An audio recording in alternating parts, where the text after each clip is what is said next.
in each one of our patterns 3 yards of fabric. Now, some of you may be extremely frugal and you might want to do it differently than this, but I do 3 yards for a couple of reasons. First of all, it will fit any of my quilts very easily. And secondly, it gives me enough if I'm sending it out for a long-arm quilter to do the quilting. This is the way you do the backing for our quilts. So if you have if you have 1 3-yard strip of fabric, you're going to cut it in half and make it to be 2 pieces that would be 54 inches long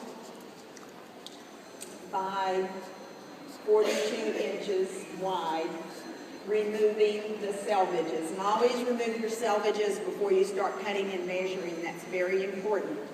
Or you'll end up with the little holes or the eyeball color sticking out on your quilt. So you've got 2 pieces that are 42 by 54 now. And then you cut off the selvages and you put the selvage edges, after you cut it off, you put those together and sew it so that you end up with basically 81 and a half by, somebody can add that better than me, 108, 107 and a half, 107 and a half inches. And then when you put your quilt on it, think of your quilt as going this way.